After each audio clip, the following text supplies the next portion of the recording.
समतुल्य, समतुल्य यानी कि इक्विवेलेंट, और इक्विवेलेंट में इक्वल आया, इक्वल यानी कि बराबर, एक जैसा, एक रंग, समान। ठीक है, तो मान लीजिए मैंने लिखा 2/5, क्लियर, 2/5 लिखा, तो 2/5 को मैं अगर मान लीजिए ऐसा लिखूं, ठीक है, 4/10, तो दोनों एक हुआ। पूछिए क्यों? क्योंकि 2/5, इसको भी जो मैं काटूंगा, कैंसिल आउट करूंगा, तो 2 दूना 4, 2 पंचे 10, तो 2/5 हुआ, यानी कि दोनों बराबर हुआ। तो 2/5 का इक्विवेलेंट क्या हो गया? 4/10। तो इक्विवेलेंट बोलेगा ना आपको निकालने के लिए, ठीक है, तो आप क्या करना कि गुना का साइन लगा देना न्यूमरेटर और डिनोमिनेटर में, यानी कि अंश और हर में, यानी कि ऊपर और नीचे, कुछ भी अपने मन से दे देना, कुछ भी, यानी कि 1 2 3 4 5 कुछ भी। मान लीजिए मैंने 7 दिया, नीचे भी 7 दिया, ऊपर देंगे ना जो अंक, ठीक है, वो नीचे भी देंगे, जो नंबर ऊपर देंगे वो नीचे भी देंगे। क्यों? क्योंकि देखिए ऊपर आप कुछ दीजिएगा, नीचे कुछ और दीजिएगा, तब तो गड़बड़ा गया ना। तो मैथमेटिक्स का रूल होता है कुछ भी करे फर्क ना पड़े, समझे कि नहीं समझे? 2/5 है और ई सात कट जाएगा तो 2/5 नहीं होगा। तो 7 दूना 14 हो गया और 5 7 35 हो गया। देखिए 2/5 है, ये भी क्या है? 2/5 ही है, क्योंकि 14/35 को काटेंगे, 14/35 को काटेंगे तो 2/5 ही नहीं होगा, यानी कि ये इक्वल क्या हो गया? किसका? 2/5 का। इसी को बोलते हैं इक्विवेलेंट फ्रैक्शन, यानी कि समतुल्य। समझे कि नहीं समझे? तो आप इसको बनाएंगे तो 5 बोलता है निकालने के लिए, 3/5 की 5 समतुल्य भिन्न लिखिए, राइट 5 इक्विवेलेंट फ्रैक्शन ऑफ 3/5। तो इसका बहुत सारा आंसर हो सकता है, ठीक है।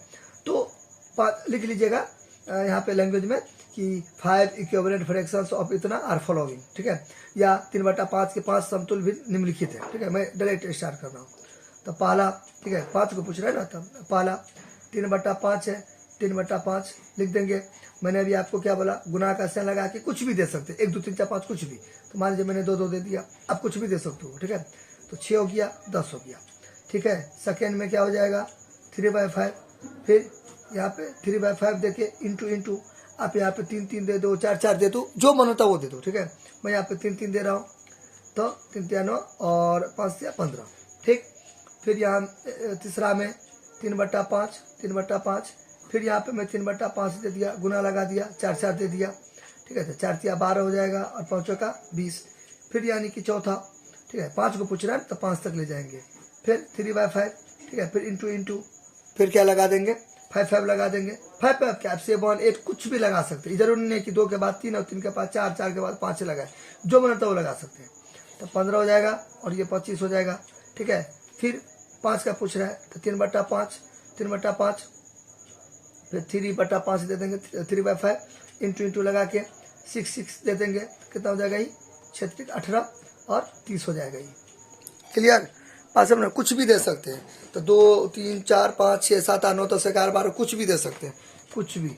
3/5 इंटू लगा के 7 7 दे सकते हैं, 7 21 और 7/35 कुछ भी दे सकते हैं, कुछ भी, एनीथिंग, कुछ भी नंबर दे सकते हैं, ठीक है। अब मैं कैसे समझूंगा कि मेरा सवाल सही है? तो देखिए इक्विवेलेंट मतलब बराबर रहेगा। तो 6/10 को काटेंगे तो 3/5 आएगा, 9/15 को काटेंगे 3/5 आएगा, इसको भी कैंसिल करेंगे काटेंगे तो ये आएगा, इसको भी कैंसिल करेंगे ये आएगा। तो यानी कि मेरा सवाल गलती नहीं है, क्योंकि सबको तोड़ के हमको 3/5 आ रहा है। जैसे एगो टेस्ट करते हैं, 15/25 है, देखिए 15/25 है, इसको तोड़ के 3/5 आना चाहिए, आया ना। 5 से 15 5 25 3/5 आएगा। इसी को बोलते हैं इक्विवेलेंट, यानी कि इक्विवेलेंट फ्रैक्शन, यानी कि मतलब बराबर, एक जैसा, ठीक है। हो गया। 5 को पूछ रहा है तो इसलिए 5 को लिखे, 7 8 9 तो जितना भी पूछेगा उतना हम अपना लिख देंगे। और जहाँ तक बात रहा गुना करने का, तो 2 2 दिया, 5 5 10 10 15 15 जो भी मन होता है वो दे सकते हैं। खाली याद क्या रखना है कि ये और ये एक हुआ, 3/5, ये भी 3/5 3/5 3/5 3/5 और 3/5 हो गया।